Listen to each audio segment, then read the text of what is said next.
नमस्कार देवियों, सज्जनों और सर्वप्रिय छात्रों, आप सबका हार्दिक अभिनंदन। उपस्थित हूँ 12वीं कक्षा कविता खंड की एक कविता तोड़ो, जो रघुवीर सहाय की मशहूर प्रसिद्ध कविता है।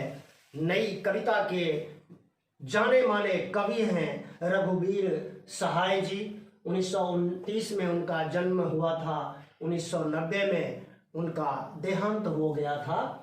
और इनके जीवन के परिचय के बारे में हम जब इनकी पहली कविता थी वसंत आया, हम पढ़ चुके हैं। रचनाओं के बारे में, पुरस्कार के बारे में भी पढ़ चुके हैं, तो उसका लिंक इस वीडियो में डाल दिया जाएगा, तो आप सब उसको देख सकते हैं। और किताब में तो लिखा ही है, तो वहाँ से भी आप देख सकते हैं। और कविताओं का, लेखकों का परिचय जरूर पढ़ना चाहिए, उनके बारे में अवश्य जानना चाहिए, तभी उनकी कविता को सही तरीके से जानने में वो कविता आती है। तोड़ो तोड़ो कविता का प्रतिपाद्य क्या है? जो पथरीली भूमि है, बंजर भूमि है, पत्थर चट्टान शिलाएं पड़ी है, उनको तोड़ने की बात हो रही है। उद्बोधन परक कविता है ये, डायरेक्ट रूप से लोगों से बात करती हुई सी कविता है ये, कि तोड़ो, कह रहे हैं तोड़ो, पत्थरों को तोड़ो भाई, तभी तो उपजाऊ जमीन बनेगी।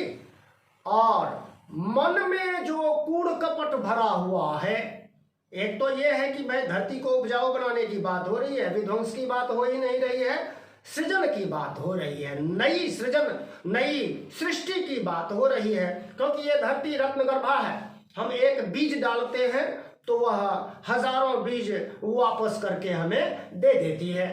तो एक तो ये उसको उपजाऊ बनाने की बात की जा रही है। दूसरी बात, मन में जो कूड़ा कपट, जो चट्टाने शिलाएं और जो बुरे विचारों रूपी जो दूसरी चीजें भरी हुई हैं, उनको भी तोड़ने की बात हो रही है। और सद्विचारों से अच्छे विचारों की फसल उगाने की बात, यहाँ मन में अच्छी फसल उगाने की बात, अच्छे विचारों रूपी फसल उगाने की बात बहुत ही सशक्त माध्यम से, सरल तरीके से कह रहे हैं। ये तो इसका संदर्भ प्रसंग हो गया।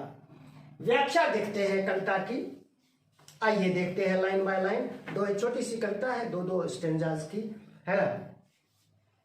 तोड़ो तोड़ो तोड़ो ये पत्थर ये चट्टाने, तोड़ो तोड़ो तोड़ो ये पत्थर ये चट्टाने, ये झूठे बंधन टूटे, ये झूठे बंधन टूटे, तो धरती को हम जाने, तो धरती को हम जाने।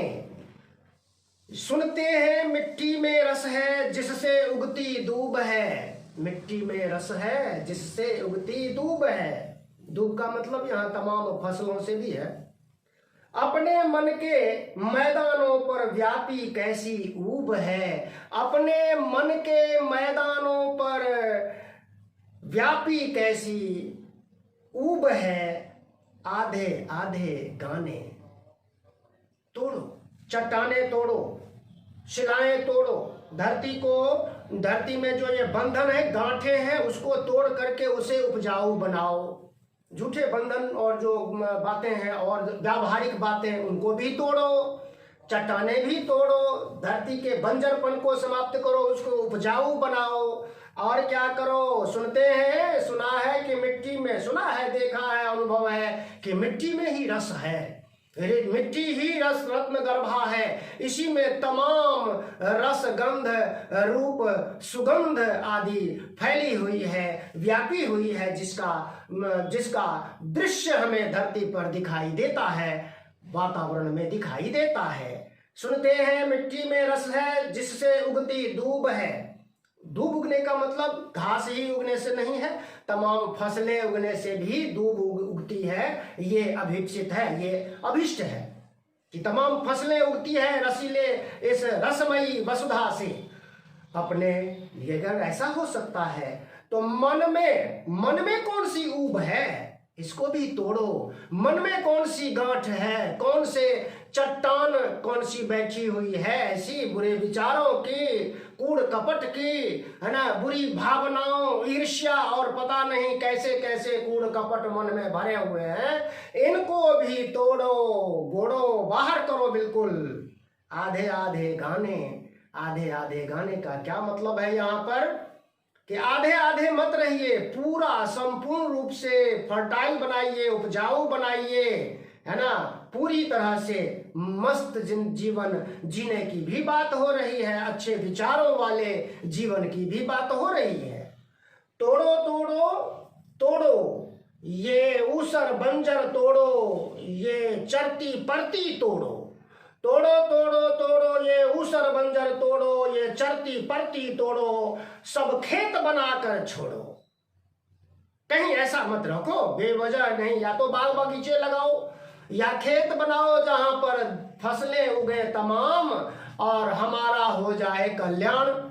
हो ही रहा है। ये धरती जो बेवजह चरागाह में जहां बिल्कुल परती है, बंजर है, उन सबको उपजाऊ बनाने की बात हो रही है। सब खेत बना करके, खेत मतलब जिसमें फसलें उगती हैं। मिट्टी में रस होगा ही जब यह पोसेगी बीज को। वैसे भी बीज डालें न डालें, धरती में इतनी सारी बीज, इतने सारे बीज हैं कि आप खाली छोड़ दीजिए तो कुछ ना कुछ उगा ही आता है। ऐसा है कि नहीं है? तो अच्छे बीज डालने से वो खेत बनता है जहां पर फसलें उगती हैं, जिससे मानव का कल्याण होता है, पशुओं पक्षियों का भी कल्याण होता है। उधर निमित्त उधर वहीं से पूर्ति होगी, कहां से होगी? कारखाने में थोड़े ना फसलें पैदा होती है, नहीं होती है। मिट्टी में रस होगा ही जब वह पोसेगी बीज को। हम इसको क्या कर डालें, इस अपने मन की खींच को।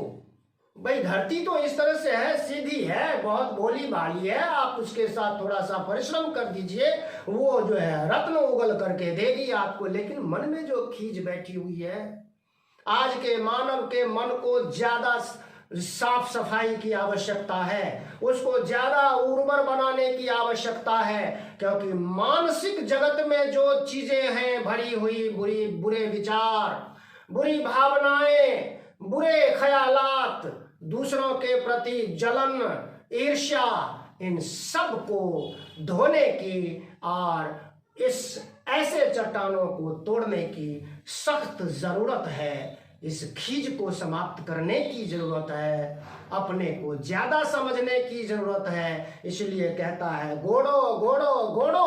गोड़ने का मतलब है अपने अंदर आप आत्मचिंतन कर लो।